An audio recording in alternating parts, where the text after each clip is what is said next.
bienvenidos nuevamente a Sin Nombre. Continuamos con la segunda parte de la entrevista a Carla Angola y bueno, continuábamos conversando sobre estos temas de interacción en las redes sociales, con comunidades digitales muy amplias. Y bueno, Carla, ¿cómo haces? Bueno, en tus lives, en tus publicaciones día a día. Pero ¿sabes qué? Ujú.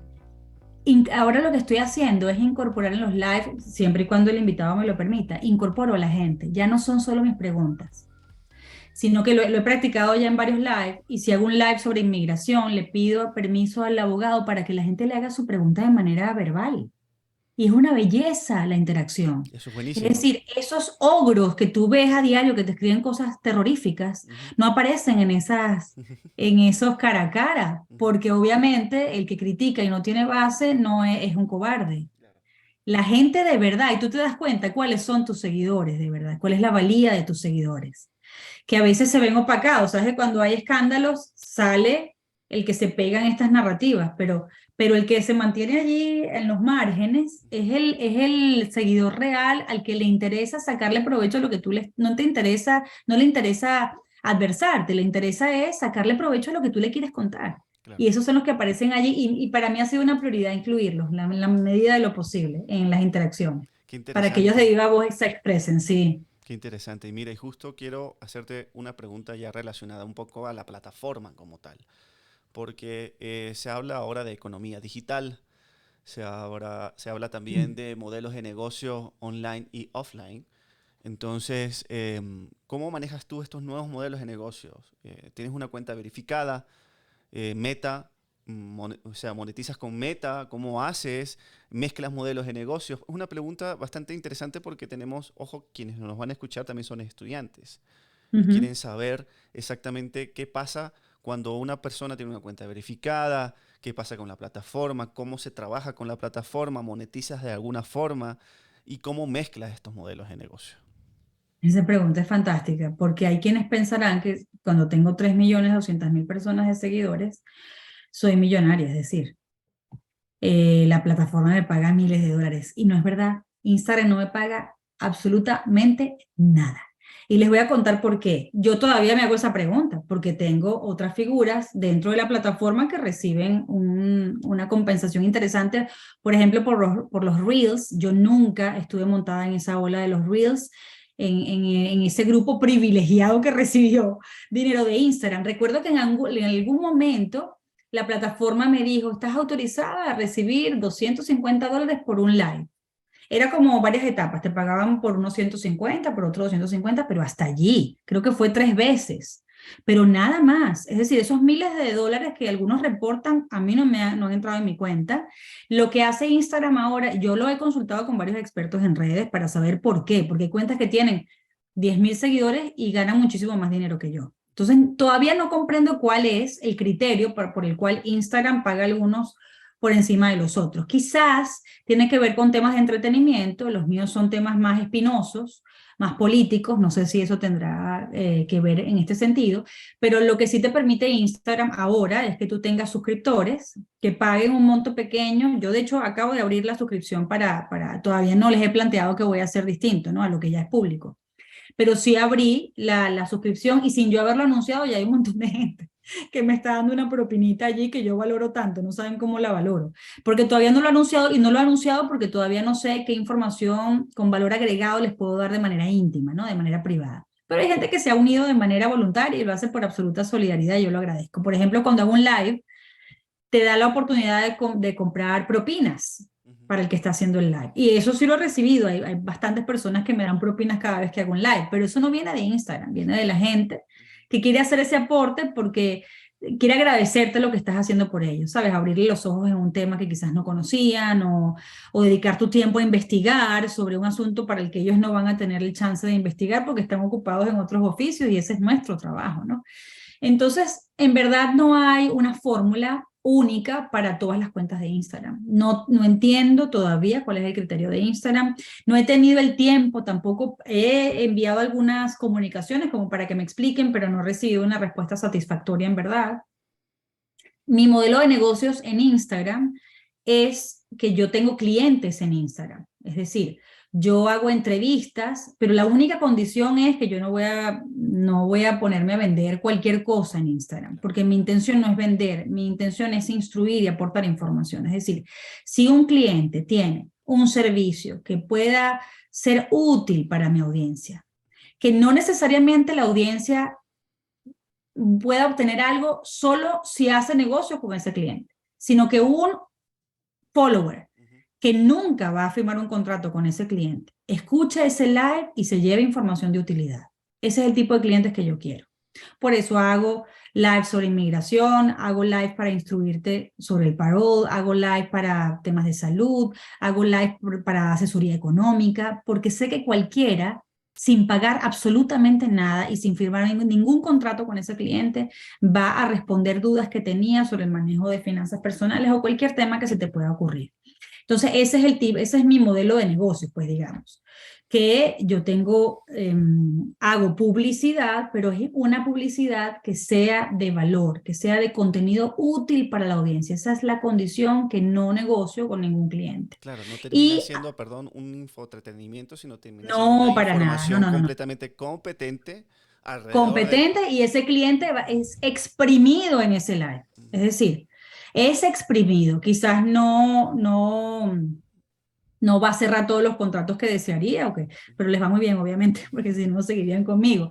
Les va muy bien porque la única manera en la que yo me podría sentir feliz que se establezca una relación entre ese cliente y mi público es que ese cliente tenga credibilidad, sepa de lo que está hablando, tenga conocimiento, y es la única manera en la que yo permitiría que mi audiencia te haga negocios con alguien que, por ejemplo, patrocine mi espacio. Ok, perfecto. Sabes que, bueno, ya para ir cerrando esta primera parte, que es justo de modelos de negocio y marca personal, quiero que nos comentes cuánto tiempo le dedicas a estas publicaciones y cuál es tu equipo. No equipo humano, sino equipo técnico, ¿no? Porque también estamos en cambios de modelos de hardware. Entonces, pasamos de este estudio de televisión de 3 cámaras, el TriCaster, todas estas cosas gigantescas, a trabajar con el celular. Entonces, cuéntanos un poco de eso, cuánto tiempo le dedicas a estas publicaciones, qué equipos manejas también. Esta respuesta va a ser muy breve, porque el único equipo soy yo. No tengo productor, no tengo redactor, no tengo asistente, no tengo quien me conteste los correos electrónicos, no tengo quien conteste los DM, no tengo quien conteste los comentarios en los posts. Tengo un editor que en ocasiones hace algún diseño para mí, pero nada más. De resto, todo lo que ven allí lo escribe, lo edita, lo piensa, lo crea la hija de Isaura, es decir, esta servidora, Carla Angola, nadie más. Tú sabes que mi ex jefe en Globovisión, que era el director de Globovisión durante muchos años, él le preguntaba a una colega, pero Carla hace todo, y ella le decía, Carla hace todo. Porque claro, en las coberturas estas larguísimas de 16 horas en Washington, cuando teníamos que estar buscando respuestas para Venezuela, me tenía que sentar en el piso, en el Congreso, en la Casa Blanca, donde fuera, yo sola con el celular a tratar de subir todo y de tener todo a tiempo, pero esa es la realidad. Es decir, mi vida está entregada las 24 horas a este oficio. Me preguntas cuánto tiempo dedico a esto, todo el día, toda mi vida. Llegué a un convenio conmigo hace muy poco, hace unos 5 meses, de no trabajar los fines de semana, porque me estaba agotando físicamente, Claro. es decir, me estaba consumiendo físicamente. ¿Y por qué? Porque soy una persona perfeccionista, porque soy demasiado apasionada, demasiado entregada, porque esto no lo hago por, como te decía antes, por la fama, ni por ser cada vez más reconocida, lo hago porque hay gente, ese público que me sigue muchas veces tiene una necesidad de vida o muerte, por ejemplo. Entonces yo no puedo tener un horario de oficina de 5 de la mañana a 4 de la tarde o de 8 de la mañana a 6 de la tarde. Yo debo estar allí disponible para ellos, al menos los 5 días de la semana en los que yo decidí entregarme en cuerpo y alma a esto.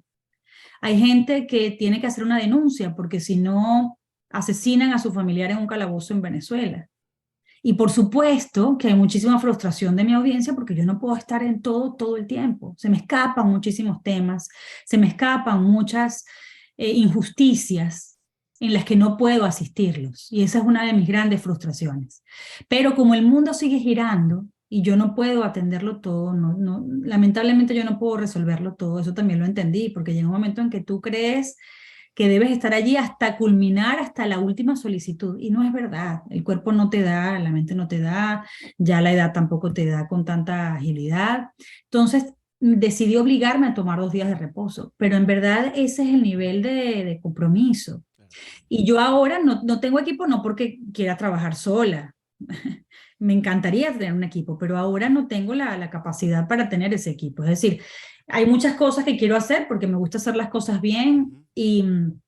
y no he armado esa logística ni ese esquema como para poder tener un equipo, pero estoy tratando de encaminarme hacia eso. Es decir, ese es mi gran objetivo este año. No para trabajar menos, sino para no tener que perder tanto tiempo en asuntos de forma, Ujú. en asuntos de eso, de logística, sino concentrarme solo en el contenido, que ya lleva muchísimas horas de estudio. Yo por lo menos cada tarde estudio 6 horas para poder hacer un programa en la noche, Claro. pero 6 horas de manera literal. Y además de eso, tengo que ser ama de casa y tengo otros compromisos, tengo 1500 reuniones, tengo que hablar por teléfono horas larguísimas con las fuentes Ujú. para que me den los datos que comparto. Y después me queda ese tiempo que a veces es más limitado, menos limitado y bueno, me sangran los ojos a veces de tanto leer. Ahora, ¿sabes qué? Te cuento que, bueno, este podcast nace con la idea de hablar sobre libertad de expresión, Ujú, censura y la decisión de autocensura. Este, Porque, bueno, queríamos tener un registro también académico de lo que sucede dentro de Venezuela y fuera de Venezuela. Y quiero hacerte la siguiente pregunta, ya como pasar para una segunda parte, y es que nos cuentes un poco cómo te fue dentro de Venezuela, ejercer periodismo dentro de Venezuela antes de irte a Estados Unidos. en Venezuela tuve una carrera muy exitosa, muy satisfactoria. Empecé en Globovisión, como les decía, cuando todavía estaba estudiando en la universidad periodismo, pero yo había elegido en la universidad relaciones públicas y publicidad, porque mi padre era director y era productor de realizador, pues de cine y televisión, y él estuvo siempre tras cámaras. Era el que componía la música de sus programas, dirigía, escribía los guiones. Es decir, era un realizador absolutamente completo. Él estaba en cada etapa del trabajo que realizaba audiovisual. Y yo pensé que era mi destino, pues porque me inspiré de hecho para estudiar comunicación social en su vida. Y empecé en relaciones públicas y en publicidad. Y mi madre me dice, Carla, están abriendo un canal de televisión de información. Yo no había estudiado impreso, yo no había estudiado para ejercer el periodismo de opinión o de información o periodismo político. No era algo que fuera una prioridad ni me interesara, Ujú.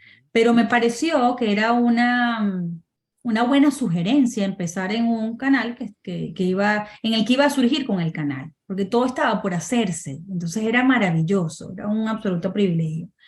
Y empiezo así, em, y así empieza básicamente la carrera, pues. Empiezo siendo una pasante, había unos cassettes inmensos que eran los U-matic, que eran bastante grandes, no había nada digital, no había redes sociales, todo era todo estaba allí en equipos inmensos, en cámaras gigantescas, en muchísimo personal para sacar un programa al aire, para hacer un reportaje en la calle. Tenías un asistente, el luminito, tenías al camarógrafo, estabas tú redactando el asunto, había que llevar una carretilla con esos equipos inmensos. Y dentro del canal también era toda una parafernalia de personal que se necesitaba una persona, ya cuando fue surgiendo, porque antes hacíamos las actividades de 5 personas uno de nosotros. Pero con el tiempo ya tú fuiste especializándote y ya podías delegar. Entonces el canal fue recuperando, digamos, recursos, patrimonio y fue creciendo. De 5 personas que comenzamos se convirtió en un canal de 500, ¿no?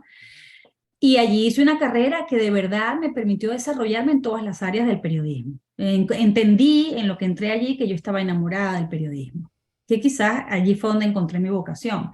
Entonces empecé desde los cargos más pequeños, empecé como pasante, productora, coordinadora, productora, redactora, me dieron la oportunidad para ser ancla, luego de 10 años de ser ancla del noticiero, entonces ahí compartirlo con el tema de la calle, de ser reportera, me ofrecen el programa de opinión que se convirtió en el emblema de la televisión política en Venezuela en esos 8 años y que además es recordado todavía por la audiencia que tuvimos el privilegio de tener en esa época. Ujú. Y después de allí persiguen a mi esposo, me persiguen también, y decidimos irnos a Panamá, que es donde mi esposo tenía una propiedad y mis suegros también estaban viviendo allí. Así que nos vamos a Panamá y mi esposo me dice, ¿por qué nosotros no saltamos, damos el salto más largo? Ujú. Porque si nosotros intentamos ir a Estados Unidos, si fracasamos en Estados Unidos, vamos a poder regresar a Panamá, pero si fracasamos en Panamá, ¿a dónde nos vamos? Fue una decisión muy inteligente de mi esposo. Ya yo desde que había renunciado a Globovisión, como les dije, cuando lo compra Gorrín, este acusado de lavado de dinero aquí, cuando renuncio, convertimos el programa en una obra de teatro. Empezamos a girar por el país, hicimos 50 funciones, vinimos a Miami, hicimos 7 funciones en el Teatro Trail, que recibe creo que a 600 personas. Fue realmente bien apoteósico aquello. Y fuimos a Costa Rica, a Panamá, también nos presentamos allí. Y luego nos persiguen. Yo había empezado a trabajar para un canal digital, que es en el que todavía estoy, que era una idea apenas. Ese canal digital no existía en los canales digitales que ahora han proliferado en Venezuela justamente porque no hay medios tradicionales libres. Ese era, creo que el primer canal que surgía en papel y mi esposo, como sabía que yo había, al renunciar a Globovisión, presentado una idea al canal para hacer un programa en solitario, él dice, ¿por qué no le presentas la idea a este hombre para que hagas el programa desde Venezuela, cuando todavía no éramos perseguidos? Empecé a trabajar en este medio digital desde Venezuela, a hacer un programa que se llamaba Piedra Angular, en el que entrevistaba a gente de a pie, es decir, caminaba por determinada avenida y me encontraba al señor que barría la calle y le preguntaba sobre política. Tú no te imaginas las entrevistas fascinantes que logré reunir en ese programa. Y hacía una introducción, presentaba a mi analista, que no eran figuras conocidas, es decir, yo quería romper esquemas, quería salir de los nombres y las caras que veía siempre el público, sino intentar venderle a la gente que ellos podían ser un analista, un experto y que ellos tenían un aporte determinante que hacerle al país, que quizás eran ideas que nadie quería escuchar porque nos quedábamos oyendo las mismas ideas entre el mismo círculo y de ahí no salíamos y quizás escuchando otros puntos de vista podíamos tener estrategias distintas y más efectivas. Empecé a trabajar allí, nos persiguen, voy para Panamá, ahí intenté buscar un trabajo como gerente, creo que tenía una buena oportunidad, pero mi esposo dice, vamos a brincar para los Estados Unidos, venimos acá y sigo trabajando ya in situ en ese medio que ayudé a construir porque fue el primer programa de BTV hace ya 11 años. Ya, qué maravilla. Gracias por contarnos esas historias. Y aprovecho, te voy a hacer una mezcla de estas dos preguntas porque se correlacionan las dos preguntas. Y más que todo porque conoces distintas realidades de todo el continente, de lo que está pasando a nivel político, no solo dentro de Venezuela. ¿Cómo se trata a la libertad de expresión en todo el continente? Y además, quiero agregar de una vez, ¿cómo liberarse de la autocensura? Ese es un muy buen punto porque no somos el único caso. Ujú. Nicaragua, imagínate toda la persecución que han vivido los periodistas nicaragüenses. En México hay que hacer una serie completa porque además los periodistas en México pagan con su vida. En Venezuela también ha habido muertes vinculadas a narcotráfico y por supuesto muerte de periodistas, encarcelamiento de periodistas vinculado a la opresión de un régimen que es criminal, pero nada como México. En México prácticamente es a diario que se escucha una historia de un periodista que muere por hacer una denuncia vinculado a estos grupos que son parte del crimen internacional. Y yo creo que el gran mérito que tienen estas sociedades, incluso la nuestra, porque en Venezuela es verdad, la mayoría de los medios está censurado y muchos optan, que es lo más triste, como saben que van a hacerles pagar, se autocensuran primero. Es decir, yo no voy a decir esto porque sé que me lo van a cobrar. Entonces esa es la parte más triste de la censura, no que alguien te obligue a no decirlo, sino que tú mismo te prives de comunicar algo que está ocurriendo porque sabes que te va a costar la vida o te va a costar la libertad. Y empleos de otras personas también.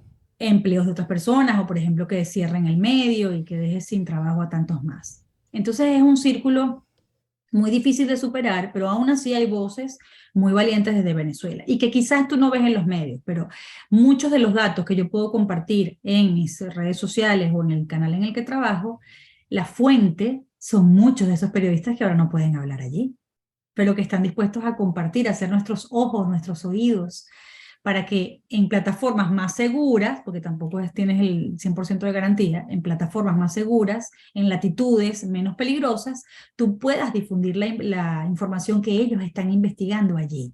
A través de las vías que encuentren para no ser percibidos, para no ser detectados, pero hemos creado como una red bien interesante en el que el trabajo de ellos, aunque tú no lo puedas ver, es el fundamento de muchos de los escándalos que hemos podido destapar. Entonces allí hay una valía que quizás el público ahora generaliza diciendo que los medios son cobardes o los periodistas se han callado y se han puesto una gringola y se han puesto quizás un bozal, pero no es verdad. Muchos que quizás no lo pueden profesar son las fuentes más determinantes para los casos que ahora, por ejemplo, están en la Corte Penal Internacional o aquí en los indictments en la justicia estadounidense.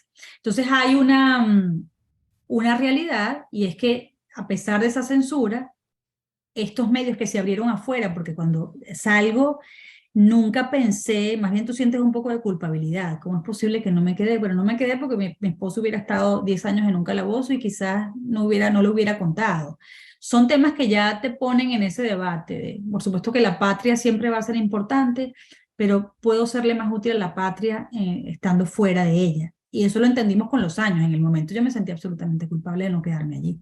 Pero mira, gracias a Dios, le doy gracias a Dios todos los días. Mi esposo a veces dice, bueno, gracias al SEBIN, la carrera de mi esposa ha ayudado a tantos venezolanos. Entonces, ahí vas compensando un poco tu trabajo dentro y tu trabajo fuera del país.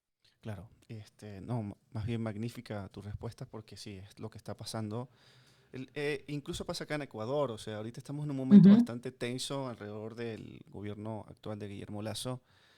Hay muchas amenazas, hay una investigación muy importante de un medio de comunicación digital que sacó acá que perjudicaba directamente al gobierno y estos ujú, periodistas, pues bueno, están prácticamente resguardados, andan con sí. guardaespaldas, un tema bastante tenso, parece que nadie se escapa.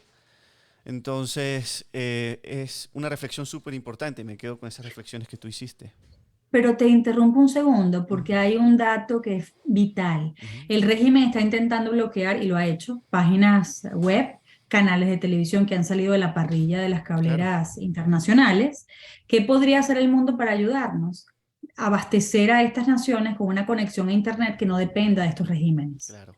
Eso es un pedimento que se ha estado haciendo durante muchísimo tiempo y esta podría ser una fórmula en la que el venezolano de a pie, el ecuatoriano de a pie, el nicaragüense de a pie, que además ahora con el uso de la aparición de las redes sociales se han convertido en reporteros de lo que pasa en su círculo más inmediato, que todos ellos tengan el acceso a denunciar. Es decir, ya la información ya le escapa de las manos al periodista. La diferencia es que el periodista es el que de manera más rigurosa y más confirmada, más metódica, tiene la confianza, distinta a quien no ha estudiado la profesión, para impartir describir un momento, un suceso con todos los elementos. Pero el de a pie, sin obviamente caer en difundir información falsa, que para eso estamos nosotros para hacer el filtro, pero puede ser la primera fuente para que después nosotros tengamos ese material, ese contenido y podamos verificarlo. Entonces, por eso es que es determinante masificar el acceso a Wi-Fi, por ejemplo, a Internet. Eso es una excelente petición, porque tiene Ujú. sentido y además que Se ha sí. hecho, se ha Y elevado a los más altos niveles. No creas que en el Congreso de los Estados Unidos es una petición constante. claro, y eso entiendo por qué puede ser delicado, pero también es importante, ¿no? Porque, bueno, son temas Ujú. también geopolíticos que, bueno, uno a veces no, es inocente de estas cosas y no se da cuenta, pero resolvería muchas cosas a nivel mundial también.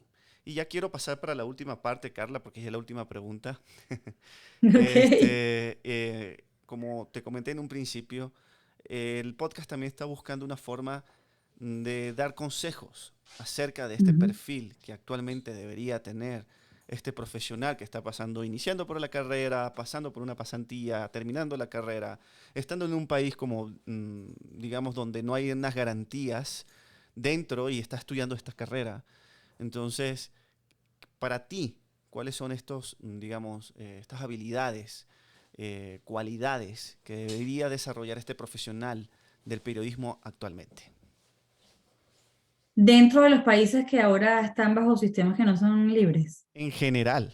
En general, bueno, voy a empezar por quienes están estudiando la carrera, donde no la van a poder ejercer como la ejercí yo.